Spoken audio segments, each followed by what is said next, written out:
Utambulisho wa mama yetu Bikira Maria wa Lourdes, yeye alijitambulisha kama asiye na doa, asiye na dhambi, asiye na unajisi. Ndani mwake zinatoka neema na baraka, hazitoki laana, hazitoki haramu katika maisha ya binadamu. Wapendwa, katika fikara ya tafakari ya sikukuu yetu sisi wa leo wana wa Maria, kwa wengine ni kumbukumbu katika kanisa zima, nimefikiri kuwashirikisha mafumbo ya mama yetu Bikira Maria na fumbo la mawaridi. Tangu nyakati za kale, ua la uwaridi limehusishwa na mama yetu Bikira Maria. Hakika ua la mawaridi ni mojawapo ya maua ya kupendeza sana, maua madhubuti sana, maua yanayoheshimiwa sana katika jamii ya wanadamu. Umbo lake la kustaajabia, harufu yake nzuri ya sadifu ubora na uzuri wa mbinguni, namna ambavyo limejipanga zile, sasa tuziteje, tunahitaji vile maua ile tunapojipanga. Kwa Kiingereza ni petals, kwa Kiingereza basi tuseme petali.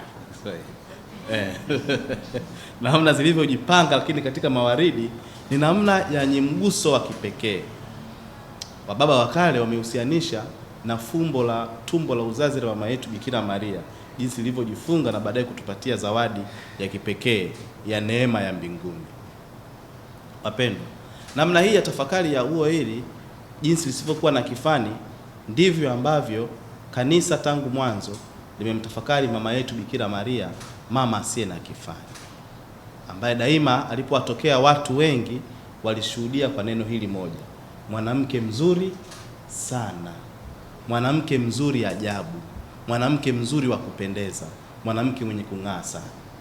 Kwa hivyo mithili ya uzuri ya ua la mawaridi, basi twaweza kulinganisha, japo si kwa viwango vinavyolingana, na uzuri wa mama yetu Bikira Maria. Mara kadhaa watu waliopata kuona matokeo mama yetu Bikira Maria walishuhudia harufu ya mahali pale kubadilika na kuwa nzuri sana, harufu ya kuvutia. Na mawaridi ina sifa ya kutoa hiyo harufu nzuri sana, harufu ya kuvutia. Ndiyo tunafundishwa katika ibada za Kimaria, ni mithili pengine ya mlinganisho walau kidogo, sio wa kulingana, wa harufu ya uzuri wa mbinguni. Wapendwa, tangu zama za kale mama yetu Bikira Maria amehusianishwa na ili ua rose tumesema, tukirejea katika visa kadha wa kadha kama ifuatavyo. Litania ya Loreto iliyoandikwa mwaka 1987 inatufunulia kwa namna pekee kuomba kwa mama yetu Bikira Maria kama Maria waridi lenye fumbo, Rosa Mystica.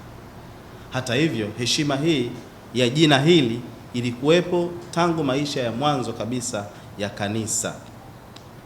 Ajabu ni kwamba wakati wa maisha ya Yesu hakukuwa na desturi ya kutunza maua ya rose, maua ya mawaridi. Ilikuwa ni mimea tu ya porini, ilikuwa inamea porini. Lakini katika tafsiri ya vitabu vya maandiko matakatifu sasa vya baadaye kwenye lugha ya Kigiriki na baadaye lugha ya Kilatini, kumewekwa mafumbo ya maua ya mawaridi, mafumbo ya maua ya rose, na tafakari zake zimekuwa ni kusadifu uzuri, kusadifu uzao, fertility, kusadifu upendo kupitia katika mahusiano baina ya wanadamu na wanadamu. Utakumbuka katika kitabu cha Wimbo Ulio Bora, ile sura ya 2 aya ya 1 imeandikwa waridi la Sharoni na maua ya mabondeni. Hivyo ndivyo anavyotajwa bibi harusi ambaye anapendezwa na Bwana. Kwa hivyo tafsiri hii yatupeleka katika tafakari ya mafumbo ya bustani, bustani nzuri ya maua, bustani ya Edeni ambayo mama Eva aliichafua.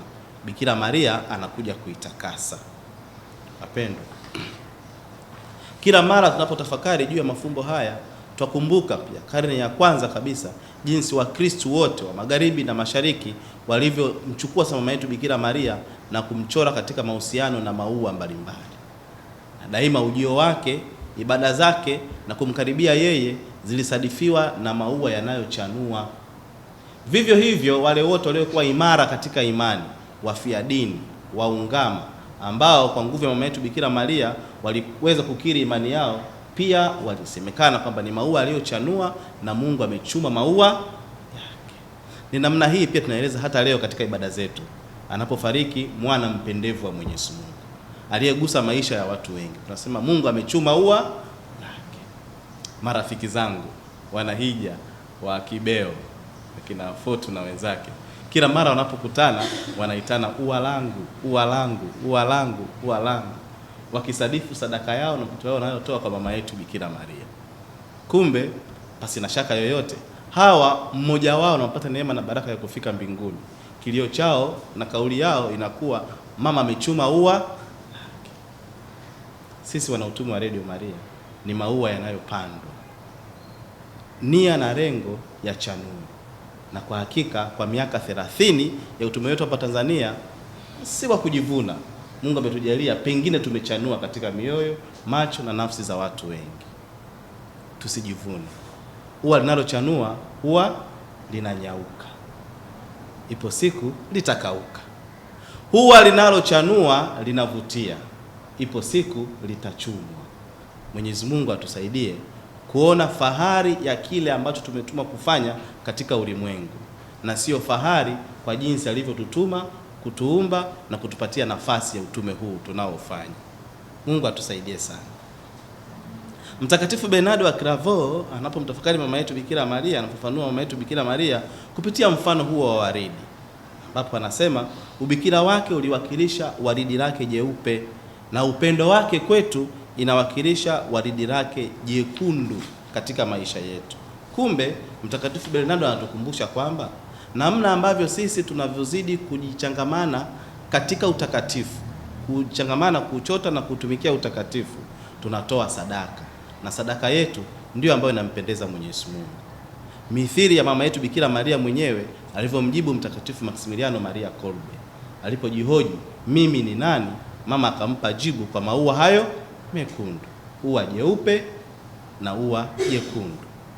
Wapendwa, Eva alikuwa ni mwiba, mama yetu Bikira Maria ni waridi. Eva alikuwa ni mwiba ulioumiza, Maria ni waridi anayetuliza katika mahangaiko na mateso yetu. Eva alikuwa ni mwiba uliokaza uliozaa mauti kumradhi juu ya wote. Maria anakuwa ni waridi na urejesha urithi, uhai na uzima kwetu sisi sote. Leo tunapomshangilia Bikira Maria mama warudi, tuone fahari na thamani ya kukabidhi maisha yetu katika mikono yake, hasa katika changamoto zetu za afya, hasa katika changamoto za wenzetu za afya. Mama yupo kwa ajili yetu kwenye kutunza na kutetea uhai wetu. Mama Maria, mama wa wote, Mama Maria, Mama Maria, mama wa wote, mama wa wote, Mama Maria. Mtakatifu Bernadeta anaelezea kuwa katika tokeo la kule pangoni, tokeo la Lourdes ambalo tunalishangilia katika siku ya leo, bibi yule mzuri sana mama yetu Bikira Maria alikuwa na mawaridi ya rangi ya dhahabu au mawaridi ya rangi ya njano. Na statue yetu hapa ni Bikira Maria mama yetu waridi. Tunamshukuru msanifu ameyaweka hayo maua ya rangi ya njano katika miguu ya mama yetu Bikira Maria. Miguu inawakilisha matembezi ya mwanadamu, safari ya mwanadamu hapa duniani. Mwanadamu anayetembea, wapo wa namna mbili, wanaotembea kwa kiburi na majivuno na wanaotembea kwa unyenyekevu. Wanaotembea kwa kiburi na majivuno wanawakilisha watu wanaokwenda kuharibu utu wa mwanadamu. Wanaotembea kwa unyenyekevu wanawakilisha wale ambao wanatumwa kwenda kuhaisha utu wa mwanadamu. Wapendwa, kuwepo kwa mawaridi ya dhahabu miguuni mwake mama yetu Bikira Maria kunaashiria kuwa hatua kwa hatua zake za kawaida za hapa duniani daima zinakuja kwetu sisi ili kuweza kuhaisha maisha yetu, kurutubisha maisha yetu, kustawisha maisha yetu na kuboresha maisha yetu. Miguu yake yenye mawaridi inasadifu kwamba kila mara anapokuwa karibu nasi hatusikii harufu mbaya ya bonde la uvuli wa mauti. Tunasikia harufu nzuri ya mafumbo ya bustani ya paradiso ya mbinguni. Mungu atusaidie tuweze kumtambua, Mungu atusaidie tuweze kumpokea. Katika maandiko matakatifu Mungu alisema uzao wa mwanamke utaponda kichwa. Mawaridi hayo yanayofunika miguu ya mama yetu Bikira Maria yanamaanisha ushindi wake dhidi ya uovu badala ya mwiba dhidi ya dhambi. Miguu yake inaleta uzuri wa neema na baraka za mbinguni. Mama, utuombee. Kanisa mara nyingi hutumia maneno ya Nabii Isaya sura ya 57 aya ya 7. Ni mizuri kama nini juu ya milima miguu yake aletaye habari njema. Mawaridi juu ya mama yetu Bikira Maria yanatukumbusha Bikira Maria ndiye mjumbe mkuu anayeleta habari njema, ndiye mjumbe mkuu anayemleta Kristu katikati yetu pamoja nasi. Wapendwa, katika maisha yetu hakika tunahitaji kuitambua, kuitazama, kuikumbatia na kuikaribisha miguu ya mama yetu Bikira Maria. Sisi wanautume wa Radio Maria kwa namna pekee, miaka 30 ya utume wetu, tutafakari jinsi gani ule wimbo wetu maarufu umesadifu katika maisha yetu: kusafiri na mama, kutembea na mama. Miguu ya mama ilipokanyaga kama nasi tumekanyaga, sisi tumekuwa tumesadifu na tumeleta hizo neema na baraka za Mwenyezi Mungu kutoka mbinguni kwa umisionari wa mama yetu Bikira Maria. Kinyume chake, pengine tumekuwa mwiba unaochoma moyo safi wa mama yetu Bikira Maria, ambao leo tunaushangilia, leo tunauenzi, leo tunaomba neema na baraka zake. Tunapoenda kuanza mwaka huu 2026 kuadhimisha miaka 30 ya utume wetu, tuombe neema na baraka za Mwenyezi Mungu. Mama asituache, nasi tusimwache mama. Tumsifu Yesu Kristo. Milele amina.